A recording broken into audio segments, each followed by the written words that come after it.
Hello everyone, I am Anjali Shah, MBBS first year student at AIMS Jodhpur and welcome back to my channel.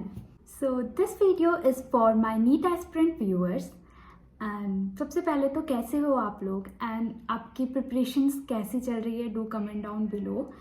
And मुझे last कुछ दिनों से बहुत सारे questions आ रहे थे, बहुत सारे डाउट्स आ रहे थे कि दीदी आपने लास्ट मंथ में कैसे रिवीजन किया था, आप कितने घंटे पढ़ते थे, आपकी मॉक टेस्ट की क्या फ्रीक्वेंसी थी।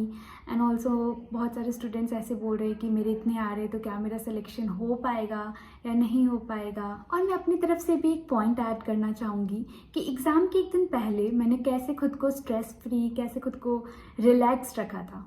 सो वीडियो को एंड तक ज़रूर देखें and I will try to make this video as short as possible ताकि आपका ज़्यादा टाइम वेस्ट ना हो। So let's start the video now. So क्योंकि अब नीट के एग्ज़ाम में 1 महीने से भी कम समय बचा हुआ है तो इस टाइम पे मैंने क्या किया था ये मैं आपके साथ शेयर करने वाली हूँ। सो इस टाइम को मैंने डिवाइड कर लिया था 2 पार्ट्स में, 10 + 20। सो स्टार्टिंग के 10 डेज़ का मेरा ये था कि मैं 1 day test and 1 day revision करती थी। जिस दिन मेरा टेस्ट रहता था उस दिन मैं 2 बजे तक टेस्ट की तैयारी करती थी एंड देन 2 से 5 टेस्ट। 5 बजे आने के बाद 2-3 घंटे मैं रिलैक्स करती थी। फिर आंसर की आने के बाद मैं पेपर को एनालाइज करती थी। जिन टॉपिक से मेरे क्वेश्चन गलत हुए हैं मैं उन टॉपिक्स को देखती थी। सो टेस्ट वाले दिन का मेरा ये रहता था। रिवीजन के दिन में मुझे जिन टॉपिक्स में ऐसे कॉन्फिडेंस नहीं लग रहा या मुझे पता है कि ये चैप्टर मेरा वीक है तो मैं उन चैप्टर्स को टाइम देती थी।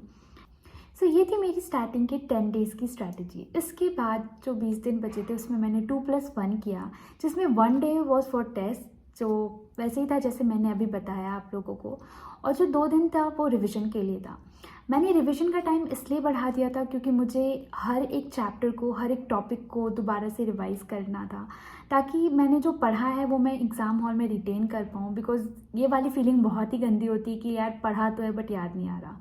सो ये जो रिवीजन वाले डेज थे उसमें मैंने 4 दिन फिज़िक्स को दिया, 4 दिन केमिस्ट्री को एंड देन 4 दिन बायो को। तो फिज़िक्स वाले जो 4 दिन थे उसमें मैंने फ़िज़िक्स के नोट, मतलब हर एक चैप्टर की नोट कॉपी को दोबारा से देखा, हर फॉर्मूला को दोबारा से रिवाइज़ किया और हर चैप्टर के PYQ को दोबारा से सॉल्व किया। Same for chemistry, starting with physical chemistry, फिर ऑर्गेनिक और इनऑर्गेनिक किया। मैंने इन चीज़ों को लाइक फ़िज़िक्स केमिस्ट्री को पहले इसलिए करने का सोचा क्योंकि इसमें हमें कॉन्सेप्ट देखने होते हैं जो कि हमें थोड़े ज़्यादा टाइम तक याद रहते हैं। बट जैसे कि इनऑर्गेनिक हो गया, बायो, NCERT, ये तो क्या होता है कि मतलब बहुत सारी चीज़ें होती है इसमें याद रखने को, तो इसलिए इसको मैंने लास्ट वाले दिनों में करने का सोचा। तो देन फिर मैं 4 दिन मैंने बायो किया जिसमें मैंने हर चैप्टर के NCERT की दोबारा से रीडिंग लगाई। सो इस तरीके से मैंने हर सब्जेक्ट को एक फ़ाइनल रिवीजन दे दिया था और सच में इससे मुझे काफ़ी कॉन्फिडेंस आया था कि मुझे एटलीस्ट मतलब ये हो गया था कि चलो जो मैंने पढ़ा है एटलीस्ट वो मैं एग्ज़ाम में नहीं भूलूंगी अब। और जब हम लास्ट रिवीजन कर रहे होते हैं तो हमें पता होता है कि इसके बाद हमें ये कॉपी नहीं खोलनी है, तो हम अच्छे से ही करते हैं, वो खुद ही मोटिवेशन आ जाता है। और जब मैं लास्ट रिवीजन कर रही थी तब भी क्या होता है कि कुछ पॉइंट्स ऐसे होते हैं कि हमें एग्ज़ाम के एक दिन पहले देख के जाना ही होता है, मतलब वो चीज़ें होती है जो हम बार बार भूल जाते हैं, तो उसको मैं एक अलग से नोट कॉपी में लिख ले रही थी कि एग्ज़ाम के एक दिन पहले मैं बस इन चीज़ों को देख के जाऊँगी। तो इस तरीके से वो चीज़ें भी कवर हो जा रही थी। सो ये थी मेरी लास्ट मंथ की strategy. Now coming up on the second question कि आप लास्ट मंथ में कितने घंटे पढ़ते थे। सो मैं 10 घंटे की पढ़ाई कर लेती थी लास्ट मंथ में, तो और मुझसे इससे ज़्यादा होता भी नहीं था एक्चुअली, 10 घंटे से ज़्यादा मैं नहीं पढ़ पाती थी। ओके अगर आप पूछोगे कि आपको कितनी देर पढ़ना चाहिए तो आई वुड सजेस्ट कि आपके प्रिपरेशन के अकॉर्डिंग आप जितना पढ़ सकते हो पढ़ो, ठीक है। बट हाँ 7 घंटे की नींद तो ज़रूर लेना, उसके बाद आप जितना पढ़ सकते हो पढ़ो क्योंकि बस 1 महीने की बात है, बस इस मंथ ही आपको पढ़ाई करनी है। फिर नीट के बाद तो आप बिल्कुल फ्री हो जाओगे, बस इन्जॉय करना है आपको। मतलब अगर आपका एग्ज़ाम अच्छा जाता है तो नीट के बाद वाला फ़ेज़ आपके लाइफ का बेस्ट फ़ेज़ होता है। उस समय आपको कुछ भी ऐसा काम जैसा कुछ नहीं करना होता, बस मस्ती करनी होती है। तो अभी आप जितना ज़्यादा पढ़ाई कर सकते हो आप कर लो। Retaining the learned concepts till the exam day is a challenge. We all know how important NCERT is for NEET.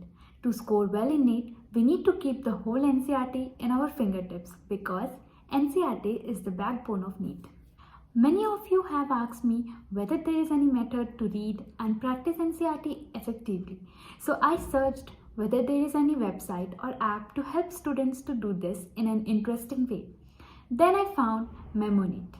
Before going into what is Memoneat app, one fact is 96 out of 100 biology questions in NEET 2022 came from Memoneat. They have analyzed it and released the proof on their app. Memoneat has questions taken from each and every line of NCERT. It has 30,000 plus questions taken from each and every line of NCERT. In Memoneat, every formula reaction is taken and framed as question in 3 formats. First, you will see it as a flashcard to help you read and memorize it. Then, you have to match the elements with the right expansion. This helps you to understand the meaning, and then you have to figure out the right equation from a group of jumbled words. The jumbled words question and drag and drop questions, match type questions will make the MCQ practice interesting and highly interactive.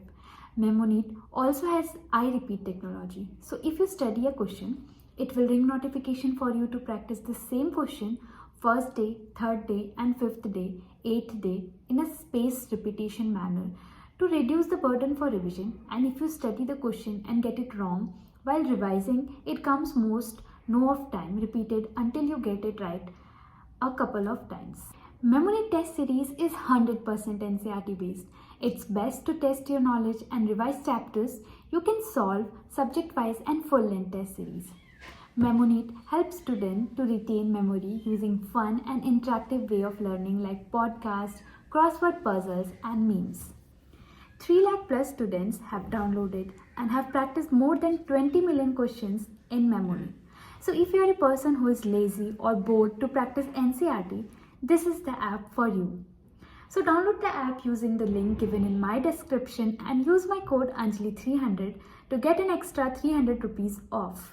Now coming upon कि दीदी मेरे 550 से 600 के बीच में number आ रहे हैं, मेरा selection हो पाएगा या नहीं, मेरे 500 से 550 के बीच नंबर आ रहे हैं, मेरे 600 से 650 के बीच आ रहे हैं, मेरे नंबर बढ़ नहीं रहे हैं टेस्ट में.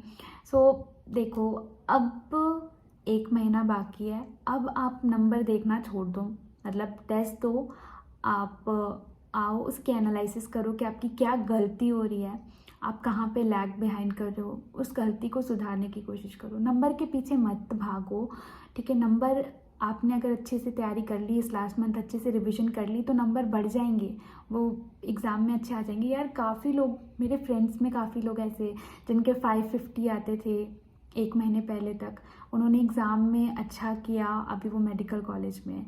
तो आप ऐसे मार्क्स को मत देखो. मेरे खुद पता है, मतलब नीट के जस्ट 2 वीक्स पहले जो मैंने टेस्ट दिया था उसमें मेरे 615 आए थे. सो वो मार्क्स मैटर नहीं करते हैं, मैटर करता है कि आप नीट के दिन कैसा परफॉर्म करते हो, ठीक है. तो आप उसके लिए प्रिपेयर करो, टेस्ट दो, ठीक है, पूरे प्रिपरेशन के साथ दो. आप टेस्ट की एनालिसिस अच्छे से करो, टेस्ट के मार्क्स के पीछे मत. अभी के टाइम पे आपको डीमोटिवेट होने का टाइम बिल्कुल भी नहीं है. आप 1 घंटा, मतलब 1 मिनट भी वेस्ट नहीं कर सकते ये सोच के यार मेरे नंबर कम आ रहे हैं, समथिंग स्ट्रेस लेके आप टाइम वेस्ट नहीं कर सकते हो, ठीक है. जस्ट मूव ऑन, जो भी हो रहा है ठीक है. आप टेस्ट, आप बस इतना रखो कि हाँ नीट में अच्छा हो जाएगा और आप तैयारी कंटिन्यू रखो. सो मैं आपके साथ 2 और इम्पॉर्टेंट चीज़ें शेयर करना चाहूँगी कि अगर अभी तक आपने 2 से 5 को अपना एक्टिव फेज नहीं बनाया तो अब बना लो, क्योंकि अब नीट बहुत ही पास आ चुका है. उस टाइम पे अगर आप ऐसा सोच रहे हो कि लंच के बाद एक छोटा सा नैप ले लूँ या उस टाइम पे थोड़ा सा रिलैक्स कर लूँ, तो नहीं, अब नहीं करना है. 2 से 5 डेली आपको उस टाइम पे एक्टिव रहना है. या तो आप टेस्ट दो या फिर आप कुछ पढ़ाई कर लो उस टाइम पे, okay. And the second thing is कि अब 1 महीना बाकी है, तो अब आपको खुद को बहुत ही ज़्यादा हेल्दी रखना है. कुछ भी बाहर का जंक फूड जैसा मत खाओ, ठीक है. 1 महीने की तो बात है, और जितना ज़्यादा हो सके फ्रूट्स खाओ, और क्योंकि गर्मी भी स्टार्ट हो चुकी है तो हाइड्रेटेड रखो खुद को, जितना ज़्यादा से ज़्यादा हो सके पानी पीते रहो. So now coming to the question कि नीट के 1 दिन पहले कैसे मैंने खुद को रिलैक्स्ड रखा था या स्ट्रेस फ्री रखा था. सो सबसे पहली बात जो हमें बहुत ही कॉमनली सुनने को मिलेगा 1 दिन पहले कि जितनी पढ़ाई होनी थी हो गई, अब रहने दो पढ़ाई, या फिर नीट के 1 दिन पहले पढ़ाई नहीं करनी चाहिए. बट मुझे पता था कि अगर मैं पढ़ाई नहीं करती उस दिन तो ऐसे खाली बैठी रहूँगी और खाली दिमाग शैतान का घर, थॉट्स आएंगे कि यार एग्ज़ाम कैसा होगा, एंड ऑल्सो कि यार मैं आज पढ़ाई नहीं करी तो क्या पता इसकी वजह से कुछ ऐसा छूट जाए। तो इसलिए मैंने क्या किया, उस दिन पढ़ाई की थी। क्या पढ़ा था, तो देखो उस दिन कुछ हमें नया नहीं उठाना है जो हमने कभी भी नीट प्रिपरेशन के टाइम पे नहीं देखा, और उस दिन पता चल गया दोस्त से कि वो इम्पॉर्टेंट है तो वो लेके बैठ गए हम। तो ऐसा उस दिन कुछ नया नहीं देखना है, क्योंकि उससे केवल हमें स्ट्रेस होगा, और उस टाइम पे तो हमें स्ट्रेस से काफ़ी दूर रहना है। ठीक है, तो मैंने क्या है, पहले से एक नोट कॉपी बना रखी थी कि लास्ट डे मुझे ये चीज़ें रिवाइज़ करनी है, ये मैं बार बार भूल जाती हूँ। ठीक है, तो मुझे पता था कि बस मुझे ये सब चीज़ें ही पढ़नी है। मेरे पेरेंट्स उस दिन आए हुए थे कोटा मुझे एग्ज़ाम दिलवाने के लिए, तो मैंने उनके साथ भी टाइम स्पेंड किया था। उसके बाद मैं कॉपी लेके बैठ गई थी, और नॉर्मली मैं जैसे 2 बजे तक पढ़ाई करती थी, तो उस दिन भी मैंने 2 बजे तक पढ़ाई की। सुबह मैं 9 बजे उठती थी, तो नीट के दिन भी मैं सुबह 9 बजे ही उठी हूँ। ठीक है, जितना ज़्यादा हो सके ना उस दिन को नॉर्मलाइज़ करो। ठीक है, कोई बहुत बड़ी चीज़ ऐसे मत बना के रखो कि यार नीट का दिन है, नीट का दिन है। नॉर्मल टेस्ट के जैसा ही जाता है वो दिन भी, और कई बार तो पेपर टेस्ट वाले पेपर से भी ईजी आ जाता है। ठीक है, तो नॉर्मल रखो उस चीज़ को, क्योंकि आप जितना बड़ा बनाओगे कि नीट है उतना ज़्यादा डर होगा आपके मन में उस चीज़ के लिए। So that's all for the video, and मैं इसके साथ एक और वीडियो बनाने का सोच रही हूँ, स्पेशली फॉर दोज जो कि इस पर अपना पहला अटैम्प्ट देंगे। तो मैं अपना एग्ज़ाम डे एक्सपीरियंस आपके साथ शेयर करना चाहती हूँ कि उस दिन हमें क्या क्या प्रॉब्लम्स हो सकते हैं, हमें किन बातों का ध्यान रखना है उस दिन। So all the best my dear NEET aspirants, and अच्छे से पढ़ाई करो, बस 1 महीने की तो बात है। और अभी भी अगर आपको कोई डाउट है तो आप मेरे कमेंट सेक्शन में पूछ सकते हो। मैं पूरी कोशिश करूँगी कि मैं सबका रिप्लाई करूँ और जल्दी से जल्दी करूँ, ताकि आपका ज़्यादा टाइम वेस्ट ना हो। So stay motivated and stay healthy, and all the best.